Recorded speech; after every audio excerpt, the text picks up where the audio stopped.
We live in a remarkable time, the age of genomics. Your genome is the entire sequence of your DNA. Your sequence and mine are slightly different. That's why we look different. I've got brown eyes, you might have blue or gray. But it's not just skin deep. The headlines tell us that genes can give us scary diseases, maybe even shape our personality or give us mental disorders. Our genes seem to have awesome power over our destinies. And yet, I would like to think that I am more than my genes. What do you guys think? Are you more than your genes? Yes? I think some people agree. I think some people agree with me. I think we should make a statement. I think we should say it all together. All right? I am more than my genes all together. I am more than my genes. What am I? I am my conectome. And since you guys are really great, maybe you could humor me and say this all together too? Right? All together now. I am my conectome. Oof, that sounded great. You know, you guys are so great. You don't even know what a conectome is, and you're willing to play along with me. I could just go home now. Well, so far, only one conectome is known, that of this tiny worm. Its modest nervous system consists of just 300 neurons. And in the 1970s and 80s, a team of scientists mapped all 7,000 connections between the neurons. In this diagram, every node is a neuron and every line is a connection. This is the connectome of the worm C. elegans. Your connectome is far more complex than this, because your brain contains 100 billion neurons and 10,000 times as many connections. There's a diagram like this for your brain, but there's no way it would fit on this slide. Your connectome contains 1 million times more connections than your genome has letters. That's a lot of information. What's in that information? We don't know for sure, but there are theories. Since the 19th century, neuroscientists have speculated that maybe your memories, the information that makes you you, maybe your memories are stored in the connections between your brain's neurons. And perhaps other aspects of your personal identity, maybe your personality and your intellect, maybe they're also encoded in the connections between your neurons. And so now you can see why I proposed this hypothesis, I am my connectome. I didn't ask you to chant it because it's true. I just want you to remember it.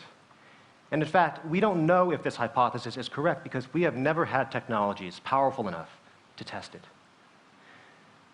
Finding that worm connectome took over a dozen years of tedious labor. And to find the connectomes of brains more like our own, we need more sophisticated technologies that are automated, that will speed up the process of finding connectomes. And in the next few minutes, I'll tell you about some of these technologies which are currently under development in my lab and the labs of my collaborators. Now, you've probably seen pictures of neurons before. You can recognize them instantly by their fantastic shapes. They extend long and delicate branches, and in short, they look like trees. But this is just a single neuron. In order to find connectomes, we have to see all the neurons at the same time. So let's meet Bobby Kasturi, who works in the laboratory of Jeff Lichtman at Harvard University. Bobby is holding fantastically thin slices of a mouse brain, and we're zooming in by a factor of 100,000 times to obtain the resolution so that we can see the branches of neurons all at the same time. Except you still may not really recognize them, and that's because we have to work in 3 dimensions. If we take many images of many slices of the brain, and stack them up, we get a three-dimensional image. And still you may not see the branches, so we start at the top, and we color in the cross-section of one branch in red.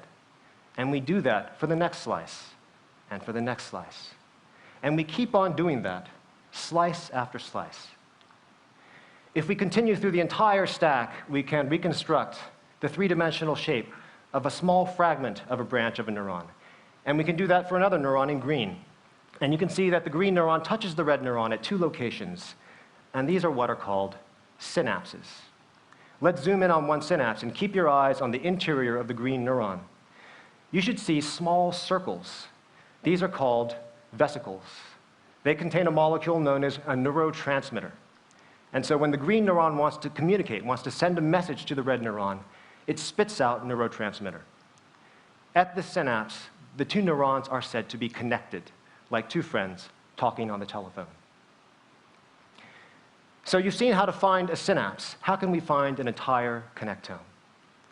Well, we take this three-dimensional stack of images and treat it as a gigantic three-dimensional coloring book. We color every neuron in a different color, and then we look through all of the images, find the synapses, and note the colors of the two neurons involved in each synapse. If we can do that throughout all the images, we could find a connectome. Now, at this point, you've learned the basics of neurons and synapses, and so I think we're ready to tackle one of the most important questions in neuroscience. How are the brains of men and women different? According to this self-help book, guys' brains are like waffles. They keep their lives compartmentalized in boxes. Girls' brains are like spaghetti. Everything in their life is connected to everything else. You guys are laughing, but you know, this book changed my life.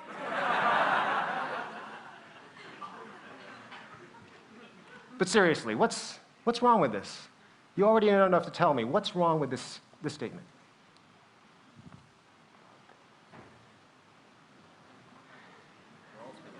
It doesn't matter whether you're a guy or girl. Everyone's brains are like spaghetti. Or maybe really, really fine capellini with branches. Just as one strand of spaghetti contacts many other strands on your plate, one neuron touches many other neurons through their entangled branches. One neuron can be connected to so many other neurons because there can be synapses at these points of contact. By now, you might have sort of lost perspective on how large this cube of brain tissue actually is. And so let's do a series of comparisons to show you. I'll assure you this is very tiny. It's just 6 microns on a side. So here's how it stacks up against an entire neuron. And you can tell that really only the smallest fragments of branches are contained inside this cube. And a neuron, well, that's smaller than a brain. And that's just a mouse brain. It's a lot smaller than a human brain. So when I show my friends this, sometimes they've told me, you know, Sebastian, you should just give up. Neuroscience is hopeless. Because if you look at a brain with your naked eye, you don't really see how complex it is. But when you use a microscope, finally the hidden complexity is revealed. In the 17th century, the mathematician and philosopher Blaise Pascal wrote of his dread of the infinite. His feeling of insignificance at contemplating the vast reaches of outer space. And as a scientist, I'm not supposed to talk about my feelings. Too much information, Professor. But may I?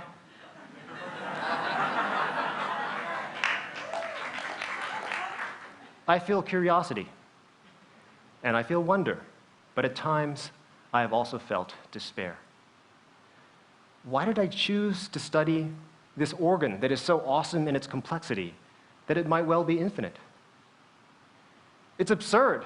How could we even dare to think that we might ever understand this?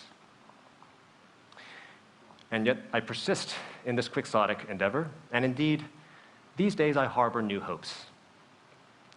Someday, a fleet of microscopes will capture every neuron and every synapse in a vast database of images.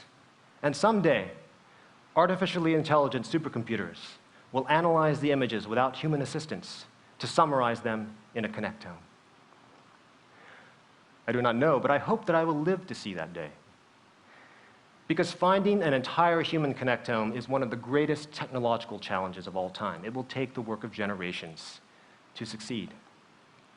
At the present time, my collaborators and I, what we're aiming for is much more modest, just to find partial connectomes of tiny chunks of mouse and human brain.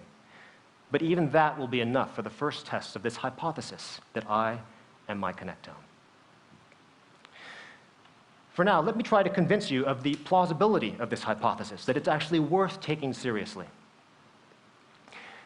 As you grow during childhood and age during adulthood, your personal identity changes slowly. Likewise, every connectome changes over time. What kinds of changes happen? Well, neurons, like trees, can grow new branches, and they can lose old ones. Synapses can be created, and they can be eliminated. And synapses can grow larger, and they can grow smaller. Second question, what causes these changes? Well, it's true, to some extent they are programmed by your genes, but that's not the whole story. Because there are signals, electrical signals that travel along the branches of neurons, and chemical signals that jump across from branch to branch. These signals are called neural activity. And there's a lot of evidence that neural activity is encoding our thoughts, feelings, and perceptions, our mental experiences. And there's a lot of evidence that neural activity can cause your connections to change. And if you put those two facts together, it means that your experiences can change your connectome. And that's why every connectome is unique, even those of genetically identical twins. The connectome is where nature meets nurture. And it might be true that just the mere act of thinking can change your connectome, an idea that you may find empowering. What's in this picture? A cool and refreshing stream of water, you say. What else is in this picture? Do not forget that groove in the earth called the stream bed. Without it, the water would not know in which direction to flow. And with this stream, I would like to propose a metaphor for the relationship between neural activity and connectivity. Neural activity is constantly changing. It's like the water of the stream, it never sits still.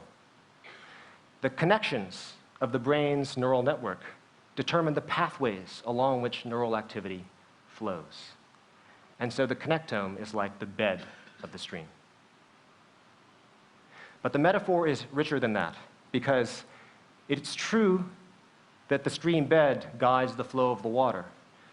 But over long time scales, the water also reshapes the bed of the stream. And as I told you just now, neural activity can change the connectome. And if you'll allow me to ascend to metaphorical heights, I will remind you that neural activity is the physical basis, or so neuroscientists think, of thoughts, feelings, and perceptions. And so we might even speak of the stream of consciousness. Neural activity is its water, and the connectome is its bed. So let's return from the heights of metaphor and return to science. Suppose our technologies for finding connectomes actually work. How will we go about testing the hypothesis, I am my connectome? Well, I propose a direct test. Let us attempt to read out memories from connectomes. Consider the memory of long temporal sequences of movements, like a pianist playing a Beethoven sonata. According to a theory that dates back to the 19th century, such memories are stored as chains of synaptic connections inside your brain. Because if the first neurons in the chain are activated, through their synapses they send messages to the second neurons, which are activated, and so on down the line, like a chain of falling dominoes. And this sequence of neural activation is hypothesized to be the neural basis of those sequence of movements. So one way of trying to test the theory is to look for such chains inside connectomes. But it won't be easy because they're not going to look like this. They're going to be scrambled up. And so we'll have to use our computers to try to unscramble the chain. And if we can do that, the sequence of the neurons we recover from that unscrambling will be a prediction of the pattern of neural activity that is replayed in the brain during memory recall. And if that were successful, that would be the first example of reading a memory from a connectome.